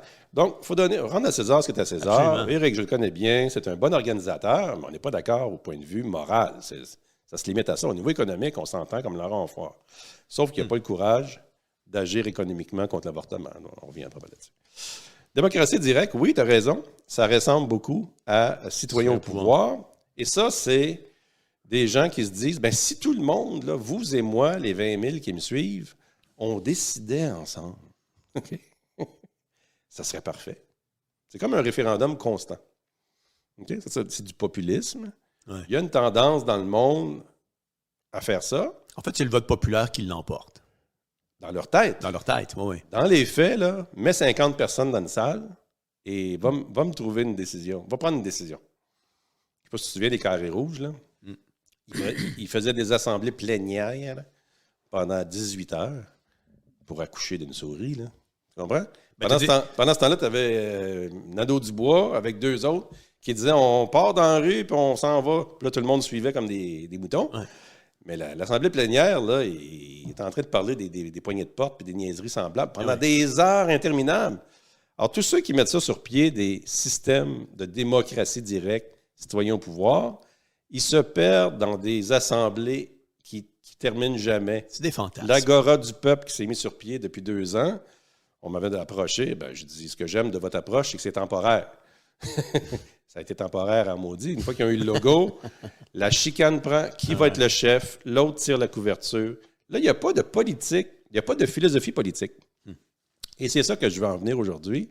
C'est qu'on prend 2 exemples d'influenceurs qui se mettent à bâtir un parti. Démocratie directe est déjà reconnu, donc lui est sûr de pouvoir avoir des candidats à l'élection parce qu'il est reconnu. Mais il faut qu'il recrute ces candidats-là. Puis il faut que toi, tu dises... je sais pas trop c'est qui, ça, là, dans mon comté, là. Admettons que tu as 8 noms. Ouais. Tu vas t'être fait marteler, puis tu vas voir les débats des chefs. Les médias vont parler de 3-4 partis. Éric Duhem est rentré dans ce club-là. Les autres ne le sont pas. Et là, tu vas arriver, tu vas dire, Denis Tremblay, dis rien, ça. Alors, c'est ça qui va arriver. C'est que le prix à payer dans l'urne des nouvelles organisations improvisées, c'est 0 plus une barre comme citoyen au pouvoir. Tu sais, Alexis Cossette-Trudel était candidat avec Citoyen au pouvoir, avec Stéphane Blais. Dan Pilon. C'était tous des influenceurs qui ont fait un peu ces étapes-là, mais qui sont retournés à l'aspect influenceur. On verra s'ils se présentent à la prochaine élection, mais moi, je ne vois pas Citoyen au pouvoir d'aucune façon, là. Même pas dans les réseaux sociaux. C'est comme si c'est disparu. Et tout à coup, tu as démocratie directe qui se met en place. Donc, c'est une autre gang qui veut faire la même chose, avec la même recette. C'est quoi votre philosophie politique? Il n'y en a pas. C'est les gens qui vont décider. Ouais, mais je ne sais pas si tu as déjà essayé d'aller manger une pizza all dress avec 15 personnes. Ben, il y en a un qui dit, ben, à condition qu'il n'y ait pas de pepperoni, l'autre qu'il n'y ait pas de piment, l'autre la croûte est mince, moi que la croûte est épaisse. C'est impossible. Je veux la croûte farcie, ouais, c'est ça. Et donc, c'est voué à échec le fait d'être une démocratie directe. Le plus près que vous avez de ça, le plus populiste, c'est le libertarien Maxime Bernier. Et on voit que ça vivote aussi. C'est le fun, là, un coup de gueule, dire « Ouais, les camionneurs, ouais, etc. » Oui, mais il faut que tu gouvernes. Quand je vais voter pour toi, c'est pas pour les camionneurs que je vote à Ottawa. Oui, c'est inacceptable. Oui, il faut débarquer les partis en place, mais il y a 80% du monde qui se font injecter. C'est pas ceux qui vont suivre. Ouais. Okay? Puis ceux qui ont été forcés, c'est ceux qui vont dire « Nous, on va voter contre la CAQ parce qu'on s'est fait forcer le vaccin. » D'accord, vous êtes combien? Mais tu connais Maxime Bernier plus que moi. Je pense pas que... Peut-être qu'il donne l'impression de, mais je pense pas qu'un gars comme Max Bernier irait dans une démocratie directe. Non. Il serait beaucoup plus dans... Perception. Oui, c'est ça. C'est que les gens pensent qu'ils sont dans un parti populiste. Ouais. Ils s'identifient comme ça. Populiste au sens où on est dans une manifestation, puis on marche avec vous autres. Maxime Bernier, c'est un dictateur dans son parti. Il n'y a même pas eu de congrès, de fondation. Il a fait un pseudo-vote de confiance. Jocelyn Raté, il dit qu'il faut éliminer ça, les politiciens et la politique, pour diriger un peuple. Ça prend un groupe de personnes honnêtes et qui sachent c'est quoi la misère et être un être humain et non pas du monde croche. Avez-vous des noms? C'est beau, oui, bravo. Ça, c'est comme dire il faut s'aimer. Oui. Est-ce que ça fonctionne? Ça fait 4 personnes, de la chicane prend. Il faut avoir un peu d'expérience de vie pour comprendre que c'est des vœux pieux que vous lancez. Ouais. Et c'est pas parce que vous venez de prendre conscience que tous vos droits sont bafoués, et avec raison, que vous avez la clé. Et là, on arrive avec le manque de connaissances, d'expérience, de gens qui vont venir, comme Romana, te dire quoi faire et s'occuper de tes affaires. Voyons donc, la marche est haute, là. Ouais. Fait que comment peux-tu faire un chèque à Romana, qui est une hurlu-berlu? Mais le problème... Il y en a qui le font. Le problème dans tout ça, c'est que les gens ont commencé à véritablement s'intéresser à la politique depuis les 2 dernières années. Ouais. Avant ça, on n'était pas là. Il est beau, c'est un beau gosse, on vote pour lui. Il est charismatique, on vote pour lui. Et les conséquences, c'était pas très grave. Absolument. Parce que tu avais beaucoup d'encadrement, les institutions. Tu sais, tes droits, là, un policier, quand il t'interpellait, écoute, tu pouvais le filmer, demander son matricule. Aujourd'hui, tu reçois un coup de matraque. Mais oui. Puis tu t'en vas te plaindre au juge, puis le juge, il te donne il te met en prison comme à Maléga sans aucune raison. On a traversé une ligne depuis 2 ans, ça, je suis d'accord. Puis moi, je veux juste rappeler aux gens, là, puis je veux pas faire ton éloge parce que t'as pas besoin de ça dans la vie, là. Ben, des fois, oui. Mais... Le matin, plus dur que d'autres. Mais sérieusement, tu sais, je le fais souvent, ça fait des années qu'on se connaît, t'as contribué à rentrer Johnson Fils au pouvoir. T'as contribué à rentrer Parizeau au pouvoir. T'as contribué à rentrer Harper au pouvoir. Mm-hmm. T'as plus de 30 ans d'expérience dans la vie politique. Quand il y a un petit jeune ça fait 2 ans qu'il s'intéresse à la vie politique, qui vient dire à quelqu'un qui a plus de 30 ans de vie politique comment faire la politique, me dit regarde, va faire tes classes. Ou unis-toi avec l'expérience. Oui. Unionconservatrice.ca, l'idée, c'est de dire il n'y en aura pas de mouvement piloté qui va aller débarquer la CAQ ou débarquer les libéraux. Ça n'arrivera pas. Ouais. On est dans une pente descendante rapide là, depuis 2 ans et ça va être exponentiel d'ici les prochaines années. Et à cause de ça, il faut qu'on mobilise des gens. Oui. Les influenceurs, bravo, vous rejoignez 20 000 personnes. Et si vous avez empêché une personne de se faire injecter parce que vous l'avez convaincu, on nous dit des fois, je ne pensais pas d'annuler mon vote, mais j'ai écouté tes arguments, Richard, puis je suis d'accord. On reçoit ça dans le chat. Ouais. Bon, 1 personne, 2 personnes, il y en a peut-être plus, mais l'idée, c'est qu'on est là pour influencer dans la bonne direction. Ou du moins faire réfléchir. Mais ça ne fait pas, comme tu dis, quelqu'un qui va dire, ben moi, là, je m'appelle, comment est-ce qu'il s'appelle? Jean-Charles Cléroux, je lance Démocratie Directe. Là, pour l'instant, c'est un Facebook, mais j'ai fait ma demande, comme j'ai expliqué tout à l'heure, il a fait sa demande, et il a obtenu l'accord de Élections Québec, et là, on part. Tu as 0 dans les mains quand tu pars rendu là. Et tu as tous les problèmes d'être un parti reconnu, où là, tu dois maintenant montrer patte blanche, parce que là, il y a des règles. Et on te suit à la trace, parce qu'on va savoir ton membership, on va tout savoir sur toi.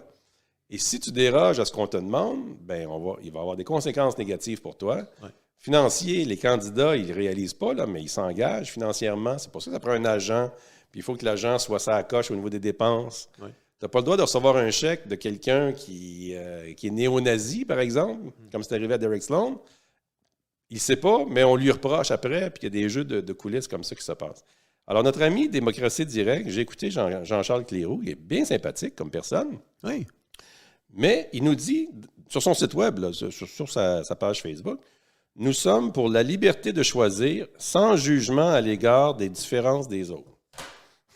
C'est assez libéral pour toi, ça? Fait que lui, la démocratie directe, c'est pas vrai que c'est une démocratie directe.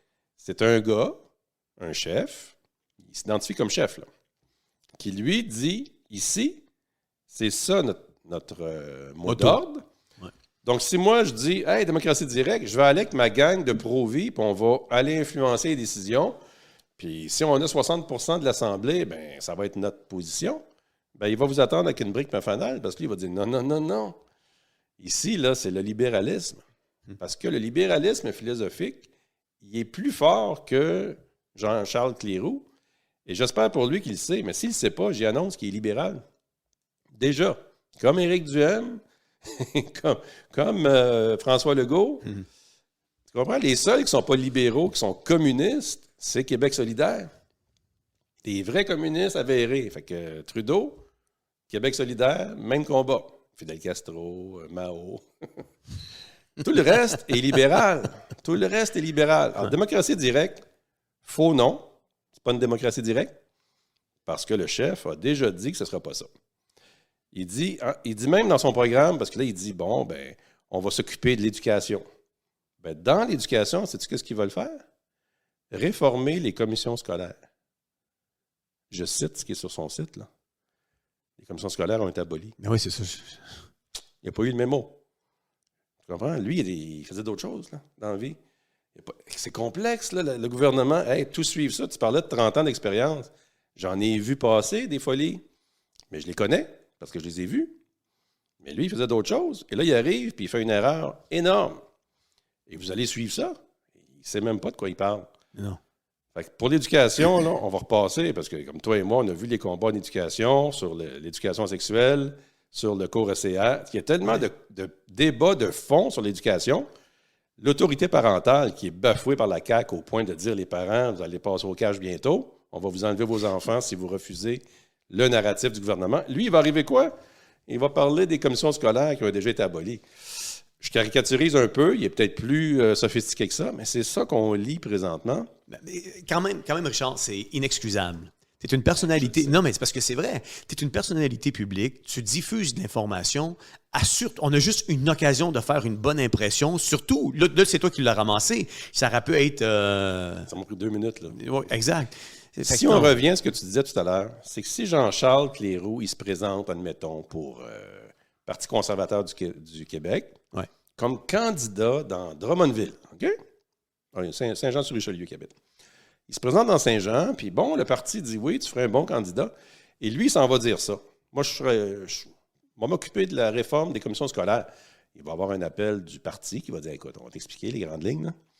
Au niveau de l'éducation, voici nos positions. Et là, tu as une ligne de parti qui rentre. Voici où on est rendu. Pas parce qu'une ligne de parti, c'est nécessairement négatif, parce qu'il parle de démocratie directe. Hein. On va tout l'inventer au fur et à mesure. Ça n'arrivera pas. Mais s'il était dans un parti, il se ferait ramener à l'ordre, puis le journaliste qui l'aurait entendu ça, il aurait dit, écoute, on comprend, là, tu étais comptable avant, tu ne peux pas tout comprendre. Je t'annonce, les commissions scolaires ont été abolies. Dis plus ça. Ah oui. Tu sais, Guy Lafleur avait dit que le droit de veto puis le droit de vote, c'était pareil.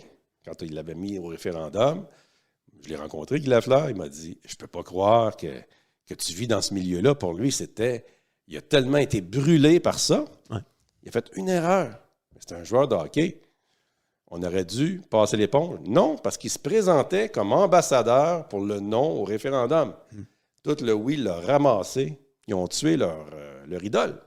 Tu comprends? Au sens politique. Là. Touche pas à ça, mon homme. T'es pas équipé pour faire ça. C'est pour ça qu'il y a tout un avantage, plutôt que de partir des partis indépendamment comme ça, de s'associer avec quelqu'un qui a de l'expérience, qui peut donner une certaine... quelque chose de flexible. Oh oui, c'est ça. Et non pas... Parce qu'un parti politique, c'est comme si tu dis, on fait des fondations de béton et on demande à l'autorité qui est le directeur des élections, est-ce que je peux faire une maison de 170 pieds par 20 pieds? On va dire non, non, non, non, là. Il y a des règles, mon homme. Là, tu vas faire un carré de maison suivant, tu vas t'attendre la distance de la route. Pourquoi? Parce que là, tu débarques, mais il y a des règles, et en t'imposant les règles, tu n'es même plus une démocratie directe, c'est impossible. Et là, tu pensais d'être plutôt conservateur, bien, on va t'apprendre qu'ici, là, ça ne marchera pas, tu ne seras pas invité au débat des chefs. Et ainsi de suite. Si tu n'as pas les médias, tu n'es pas capable de recruter des candidats, toi-même, tu fais des erreurs parce qu'il est de bonne foi quand il dit commission scolaire, ça va donner quoi en bout de ligne? Ça va donner pas grand-chose. Et si jamais tu réussis à avoir un candidat, admettons que moi, je suis dans le comté de Jean-Charles Cléroux, qui va être sûrement candidat, ben, je vais voir son nom, puis ça ne me dira rien. Tu comprends? Oui. Parce que je n'aurais pas entendu parler pendant 60 jours avant l'élection. Mais tu ne peux pas faire une erreur quand même comme ça. C'est majeur. Disons que ça, c'est majeur, mais ça montre un peu le danger pour ceux qui pensaient la démocratie directe, pour ceux qui nous écrivent en disant « Hey, un instant, là, il n'y a pas juste le Parti conservateur du Québec, il y a aussi démocratie directe. » Ben, je viens de faire le tour assez rapidement. Je pense qu'Éric Duhem va être content de mon... Une erreur comme ça, c'est comme une erreur. C'est comme la même chose de dire qu'un médecin dirait « Moi, je peux opérer avec un couteau de cuisine. » Mais si ton médecin, il se trompe de coupe de viande en allant chez le boucher, c'est pas trop grave. Mais comme tu dis, si il est à la table d'opération puis il se trompe, il coupe la rate au lieu de couper le rein, ça marche pas. Et on est là. Ça, c'est un gars qui veut être chef de parti pour être premier ministre du Québec. Non, tu ne fais pas ces erreurs-là. Si tu fais des erreurs comme ça, c'est parce que tu n'es pas assez grand encore. Et si tu as lancé ça, c'est parce que tu as fait un réseau social et que tu as eu des suiveux. Bravo, mais ça ne te donne pas l'autorité pour bâtir un parti. Et la journée que tu en es un, les règles vont te tuer, vont t'achever. C'est sûr. Et si on passe à l'autre, parce qu'union fait la force, ça revient constamment. Tu comprends Denise avant d'aller à l'Union fait la force, puis après ça, oui. on pourra terminer avec Union fait la force, parce qu'il y a beaucoup de choses à dire sur Union fait la force. Bonjour, Denise. Oui, Denise. Wow. Parce qu'il y a beaucoup de choses à dire. Ça va bien? Bonjour, Denis. Bonjour, je vais juste baisser mon son. Oui, là. exact. Peut-être même l'éteindre, l'haut-parleur, ça serait encore mieux. On va enlever... Éteindre l'haut-parleur, oui. OK, là, je l'ai éteint. Premièrement, je voulais vous féliciter pour votre persévérance dans votre émission Vérité Choc. Moi, ce que j'aimerais justement, Richard, tu sais, on voit que tu as une grande connaissance au niveau politique, tu as touché quand même à beaucoup de choses. Et je pense que ce serait bon d'expliquer comme toi, vu qu'on a beaucoup de pubs présentement sur l'Union conservatrice, dont je suis fière membre de l'Union conservatrice. Bravo. Est-ce que c'est possible d'expliquer, je vois les gens dans le style, tu sais, les gens ils me disent on n'a pas d'espoir, on n'a pas ça, on n'a pas ça.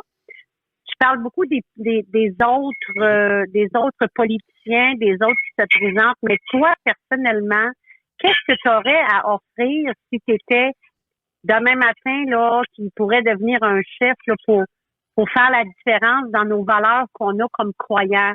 Exemple, l'avortement, exemple, je ne vais pas nommer trop de choses parce que je veux quand même pas rentrer, mais qu'est-ce que toi, personnellement, dans un programme, tu pourrais nous offrir? En fait, tu fais bien de ne pas donner trop de choses parce que tu pourrais lui donner des idées. Non, mais je veux faire attention quand même ici parce qu'on ne peut pas tout dire en ondes dans nos valeurs, là. C'est bien correct. Merci beaucoup, Denise, premièrement, une habituée, une fidèle, et merci d'encourager aussi unionconservatrice.ca. Pourquoi? Parce que il va falloir, à un moment donné, qu'on pousse dans la même direction. Quand on parle de démocratie directe, quand on parle de Union fait la force, etc., on parle de quelque chose qui n'est pas structuré pour pousser dans une seule direction et qui n'est pas efficace. Alors, si tu dis, on va pousser l'autobus, débarquer d'autobus, là, on va le pousser là, à bras, même si l'autobus est plein de monde, ça ne marchera pas, hein? Surtout aussi dans une côte, etc. Il faut qu'on comprenne les règles. Et pour rejoindre ta question, Denise, parce que c'est intéressant, oui, qu'est-ce qu'on fait? Parce qu'on est toujours dans la solution. Hein? Tout le monde cherche des solutions. Moi, je vous dirais qu'on n'a pas encore assez d'informations et de faits sur ce qu'ils sont en train de nous faire pour être en train de bâtir la solution. On est plutôt en train de dire, est-ce qu'on est capable de se regrouper contre l'ennemi? Et la réponse, depuis 2 ans, malheureusement, c'est non. Et le fait qu'il y ait des initiatives comme Démocratie directe et Union fait la force, le fait de critiquer au Parti conservateur du Québec, prenons ceux qui se sont levés contre les mesures, parce que c'est facile de se lever contre quand tu as quelque chose d'aussi grossier qu'on a eu, mais on s'aperçoit depuis une semaine que dès qu'ils enlèvent les mesures, le monde a plus le goût d'aller faire un pique-nique que d'aller casser la gueule publiquement par une manifestation du gouvernement en disant on est des centaines de milliers contre ça. Tu comprends? On est plus apathique et c'est normal parce que quand on est dans l'organisation d'un mouvement pour une solution, on a la responsabilité d'être efficace. Éric Duhem avait l'obligation de faire plus que son prédécesseur au Parti conservateur et il l'a fait. Donc, il mérite d'être rendu où il est rendu. Est-ce qu'il s'en va dans la bonne direction? Moi, je suis là pour critiquer, pour vous permettre de comprendre ce serait quoi les avenues éventuelles. Donc, le processus, c'est un phasing out actuellement. Je suis en train de vous déprogrammer du libéralisme dans lequel on baigne tous depuis qu'on est né, pour arriver éventuellement à comprendre vers où on doit aller.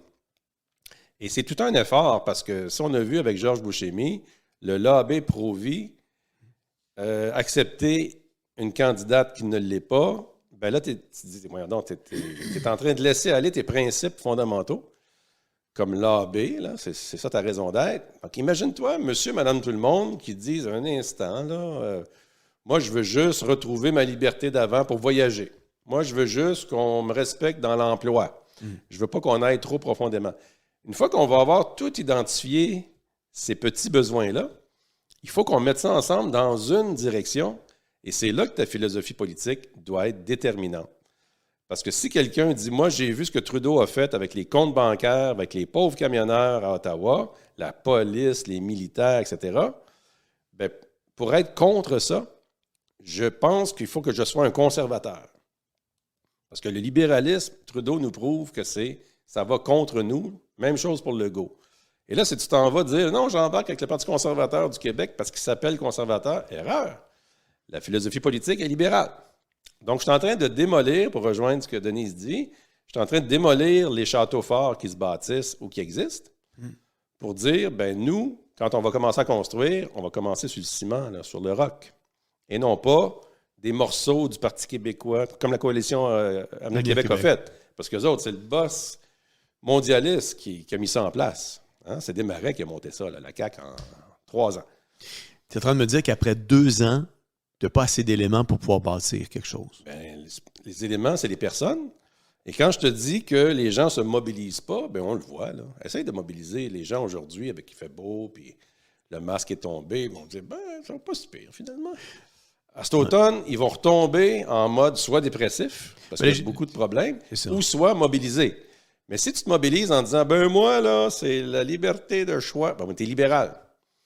Donc, je ne peux pas travailler avec toi dans un mode de construction, parce que moi, ma philosophie politique, elle est vraiment conservatrice. Je ne peux pas être avec Éric Duhem, je ne peux pas non plus être avec les féministes extrémistes de gauche. Donc, il va falloir à un moment donné qu'on ait du monde qui nous ressemble, qui embarque avec nous.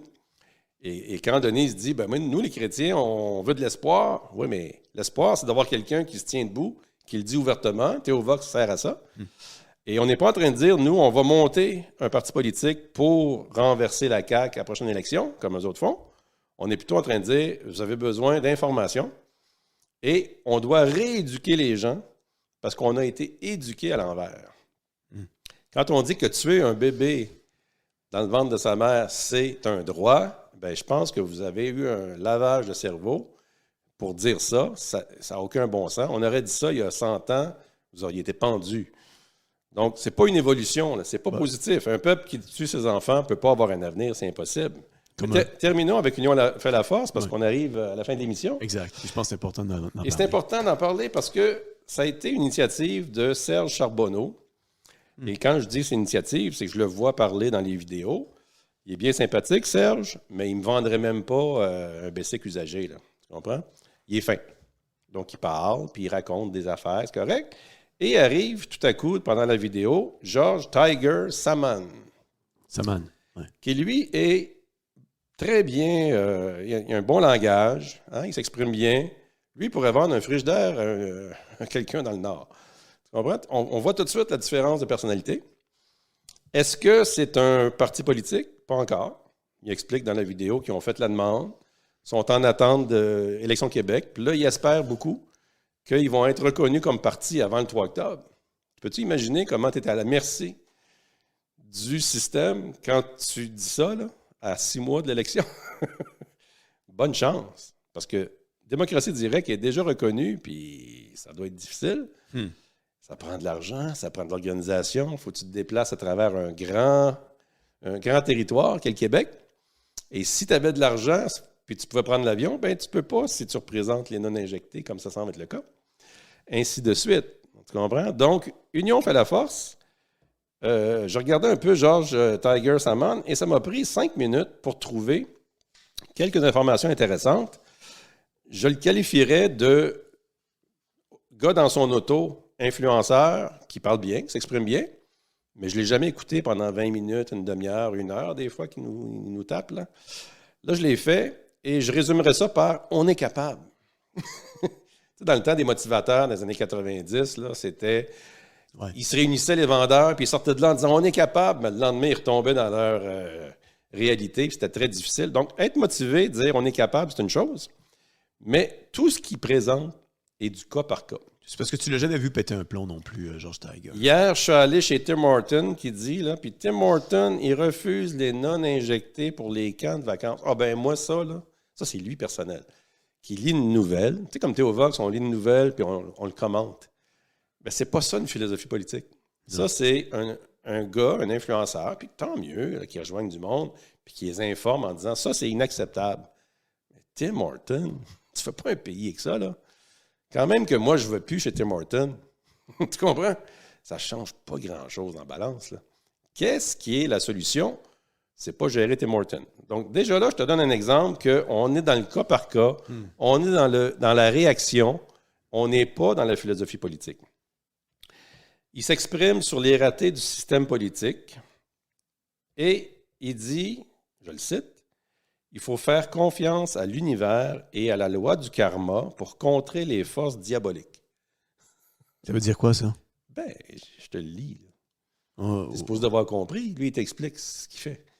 Alors, premièrement, le langage karma, l'univers, la vie, c'est comme dans les blagues, là. Merci la vie. À qui vous parlez? Ouais. Est-ce qu'avant la philosophie politique, vous devez réfléchir à l'aspect surnaturel, spirituel? La réponse est oui. On vous le dit, là, le surnaturel est au-dessus du politique. Fait qu'ils n'ont pas le droit de fermer les églises comme ils ont fait, là. C'est interdit. Ça devrait être au-dessus. Mais ils sont en train de démontrer qu'ils sont... C'est eux autres, le boss. Décrochent le crucifix, ferment les églises. Les communistes en Chine et en URSS ne faisaient pas aussi pire que ça. Et aujourd'hui, on regarde ça en mangeant du popcorn. Et on n'a pas une armée de prêtres, là. Alors, lui, il prend un langage déjà là, qui est, oui, les forces diaboliques, c'est le fun. Ça réunit beaucoup de monde parce que c'est tellement inacceptable de voir ce que la police fait, ce que les gouvernements font. C'est tellement inacceptable qu'il y a beaucoup de monde qui disent maintenant diabolique, avant, non. Ou guerre spirituelle. Oui, mais c'est facile de dire c'est diabolique, mais quand tu arrives avec des solutions comme le karma et l'univers, ben je vois pas beaucoup de concret dans ça, comme tu viens de dire. Non. Fait qu'en gros, l'union fait la force. Il termine en disant, non, en premier, il faut que son volant soit tourné. C'est dans le détail, là. Il dit, excusez, il tournait, fait que là, le volant cache sa face. Fait que là, il dit, il faut que je conclue, puis il te le dit. C'est de niveau maternel, là. Il dit, là, je vais rétablir mon volant. Et là, il voit la face, et là, il lance son slogan. N'oubliez pas que l'union fait la force, et on s'aime tous. Ils veulent qu'on s'aime tous. Alors ça rejoint Démocratie directe. On s'aime tous. C'est la révolution tranquille avec les Beatles. Ou Pierre, tout à l'heure, là, soyons tolérants avec les autres. Ouais. Donc, réunissons-nous dans une salle. Ça n'arrivera pas. Ceux qui vont se réunir, c'est l'exécutif. Ils vont être 10, 15 au max. Et ils vont te dire quoi faire. Et là, tu vas te choquer parce que tu vas dire, moi, c'est pas ça. Et c'est l'eau est dans le gaz d'habitude. Là, je vous dis, là, s'il y a de l'eau dans le gaz du Parti conservateur du Québec, pour ceux qui pensent qu'ils vont révolutionner et prendre le pouvoir, là, parce qu'il y en a qui le pensent, on va débarquer la CAQ. Il y a de l'eau dans le gaz dans le Parti conservateur. OK, c'est loin d'être gagné. Mais eux autres, il y a du gaz dans l'eau.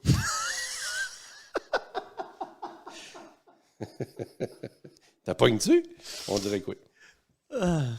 Alors, pour l'instant, la seule place où vous pouvez mettre de l'énergie dans un contexte de ce qui existe, qui est la vieille formule d'avant 2020, c'est le Parti conservateur du Québec à Québec. Il n'y en a pas d'autres. Les autres, là, bravo, on va les regarder aller. Mais parlons-nous le 4 octobre, le lendemain de l'élection. Ouais. On verra. Tout à coup, il arrive un miracle qui marche sur l'eau, ces gens-là. On le verra. Tu comprends? S'ils attaquent vraiment les forces diaboliques, comme ils disent, puis que tout le monde va s'aimer, je ne sais pas par quel moyen, mais ça va arriver, Ben tant mieux, on va le célébrer. Oui, puis écoute, on rentrera peut-être pas là-dedans aujourd'hui, mais quand tu deviens une personnalité publique, puis que tu te présentes en politique, les médias veulent te défoncer, puis ils veulent faire sortir tes squelettes dans le placard. Il y en a là-dedans là, que tu as nommé là, que ça ne durera pas 2 minutes, qu'ils vont perdre toute crédibilité quand les médias vont sortir des choses sur leur ancienne vie. Là. On va vous laisser sur ce petit goût amer dans le fond de la gorge avant de terminer. Parce que la vérité choque. La semaine prochaine, on en parlera. Nous, c'est la vérité qui nous mène. Hein? Alors, je suis tombé malheureusement pour George Tiger Saman. L'article de Tristan Péloquin à la presse du 15 février 2022. Les gens vont dire, mais c'est Tristan Péloquin. Titre, « Un fraudeur chez les camionneurs ». Moi, la presse me dit que Tiger est un fraudeur. Ça ne m'impressionne pas. Hein? C'est de la propagande. Donc, je lis, et quand je lis, je m'aperçois qu'il y a eu des problèmes financiers, qu'il a reconnu, qu'il a été condamné, et il dit, j'ai payé ma dette à la société. Mais moi, je suis désolé, je ne laisse pas conduire l'autobus scolaire de mes enfants par un aveugle. Point. C'est pas de sa faute. Mais il peut faire d'autres choses. Moi, je veux quelqu'un qui a une bonne vision. Donc, quelqu'un qui est intègre et irréprochable comme chef, pour rejoindre ce que tu viens de dire, c'est le début, c'est minimum. Et sur ces belles paroles, on vous souhaite à la semaine prochaine. Demain, Théovox, on a une belle brochette comme d'habitude. On a une belle brochette d'invités. On attend encore des confirmations. Mais oui, écoutez, demain, on a Claude Gélina qui va être là. Ça va être une première pour lui à Théovox. Et je suis vraiment content. Un influenceur qui fait des recherches, qui nous amène quelque part. Hein, il y a vraiment... Et qui ne prétend pas dire « je vais lancer une organisation politique ». Non, puis ce que j'aime de Claude, c'est quand il sort un dossier... Crois-moi qu'il l'a épluché. Comme Sylvain Laforêt. Comme des Jean-Jacques Crèvecoeur. Des gens qui viennent nous donner l'information et qui ne prétendent pas nous dire voici la solution. Non. Pour rejoindre ce que Denise disait tout à l'heure, on est en train de vous démontrer qu'il n'y a peut-être pas de solution miracle, mais en sachant la vérité des faits et non pas ce qu'on nous bourre au gouvernement et dans les médias. Exact. Ça permet de voir. Fait que demain, on a Claude Gélina, on a Jean-Pierre Desmarais, on a Steve Razi qui va nous revenir faire la promotion de What's Next, on a Nancy qui va être avec nous aussi, ma conjointe, demain. On entend beaucoup parler de pénurie alimentaire, de plein de choses qui sont en train de se passer par rapport à toute la chaîne d'approvisionnement. On a des gens qui représentent justement des banques alimentaires qui vont être avec nous demain pour vraiment voir c'est quoi l'impact dans le concret, dans la vie de tous les jours. Et puis on attend une confirmation d'un gros nom. Ça se peut qu'on ait un gros nom avec nous demain. Je vais le savoir dans quelques minutes. J'imagine que c'est pas le mien. Là. C'est pas le tien. Je suis content dans ce temps-là d'écouter l'émission à distance. Ça me fait plaisir. Oui, mais t'es quand même sur le stand-by pour demain. OK. Je ne me prendrai pas de restaurant tout de suite. Là. Non, c'est ça. Le droit d'aller au restaurant. Oui, puis de masque. Bonne semaine à tous. On se revoit la semaine prochaine.